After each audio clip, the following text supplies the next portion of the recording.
Please welcome the chair of the Recording Academy Board of Trustees, Tammy Hurt, and Recording Academy CEO, Harvey Mason Jr.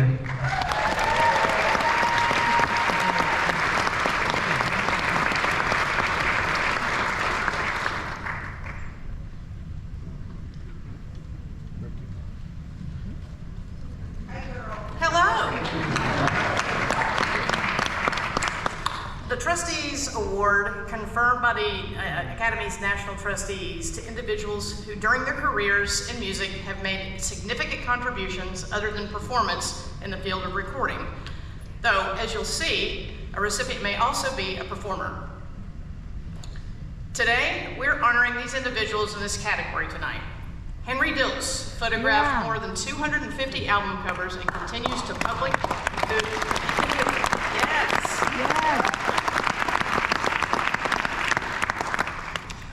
so he has photographed over more than 250 album covers and countless publicity shots during the 1960s and 70s. You all know. One of those album covers is the iconic Morrison Hotel cover for The Doors, and he famed portraits including images of Jackson Browne, Linda Ronstadt, Crosby, Stills and Nash, and so many more.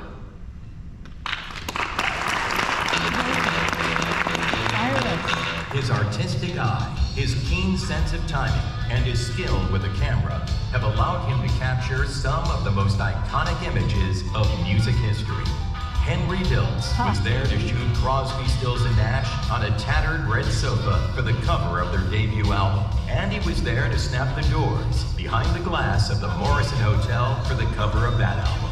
Just 2 of the over 200 album cover images Diltz has photographed. He was on hand to document both intimate and spectacular moments at the Monterey Pop Festival in 1967, and was the official photographer of 1969's Woodstock Festival. It's getting to the point where I'm no fun anymore.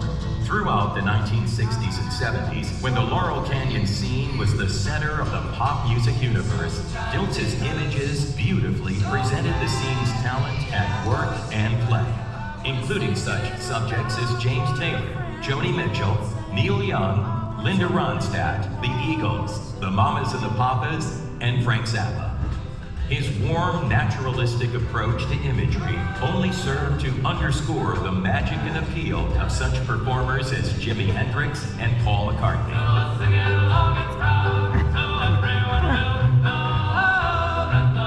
Diltz began his work as a photographer as a sidelight to his own musical career, picking up a second-hand camera to shoot his road adventures as a member of the Modern Folk Quartet. Since then, his camera has stayed busy, and his body of work has become a treasure trove of rock music history. For his unique talent and achievement, the Recording Academy presents Henry Diltz with a Trustees Award.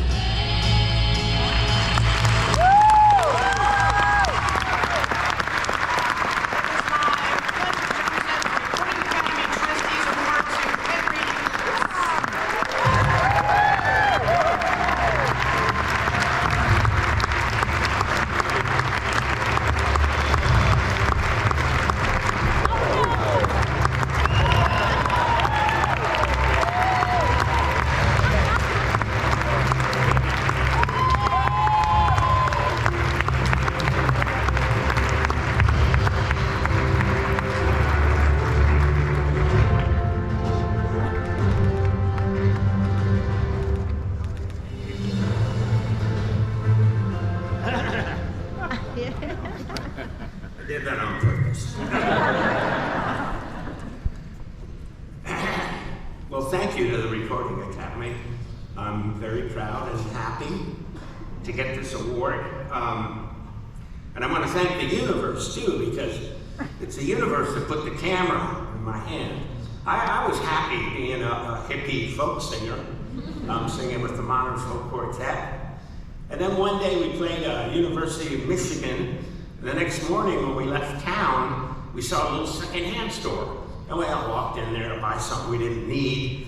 And the guy in front of me, Cyrus Fariar, he walked in and it was a table full of little used cameras. And he said, "Oh, a camera, I'll have one." And I was right behind him. And I said, yeah, why not? Me too. Never thinking of taking pictures, but we put some film in it and we spent a couple weeks on the road photographing each other. And then we had a slideshow, and it amazed me when you saw these huge pictures on the wall glowing.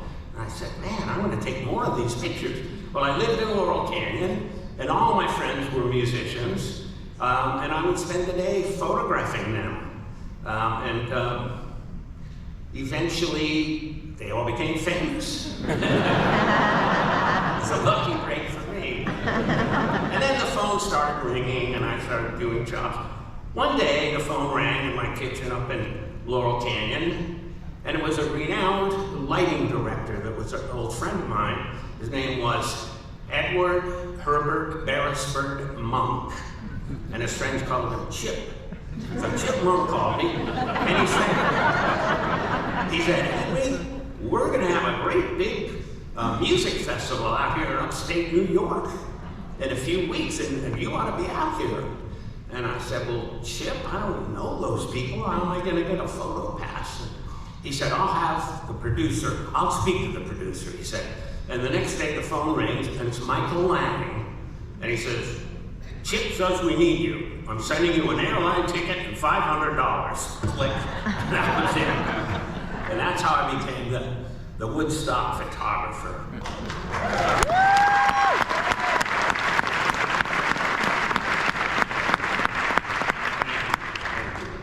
You know, I've always been curious about people. When I was in college, I studied psychology because I just want to know what makes us tick. Why are we the way we are? What's all this about? And so I'm kind of curious, and I like to watch people. And it was only a couple years ago that I learned that my Chinese animal is a tiger. And tigers like to hide in the bushes and watch the other people.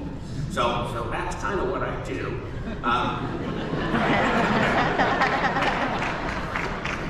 I had a list of names that, there's a lot of people that helped me, of course, do this, all the people in the pictures, that's the main part of it, the people in the pictures. I just pushed a button. So I wanted to thank Graham and Stephen and David and Neil and Cass and Joni and Jimmy and James and Jackson,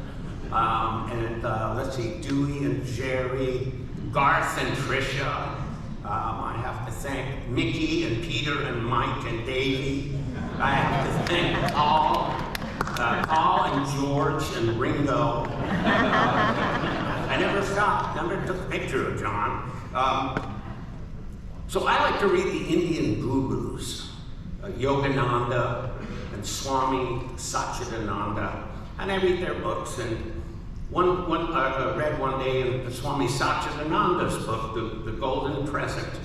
He said, of course we're here to learn. We all know that. And therefore, we're all students. But you should think of yourself as the only student, and everybody else is your teacher. And I thought that was great. I tried to think of that. I try to live that way. I try to think about that. And the people that give you the most hassle are your biggest teachers, But it changes your life when you can really view life that way. So another day, the phone rang in my kitchen in Laurel Canyon, and the guy said, Henry, I'm down here at a rehearsal hall with a group, and they need a bunch of pictures for a tour book. Do you have time to come down? I said, sure. I went down, and I spoke to the leader of the group, and I said, now, while you're rehearsing, do you mind if I get up on stage? Because I got to get a good shot of everybody. And Ringo said, look, I'm the drummer, you're the photographer. It's as simple as that. And so that was quite a lesson.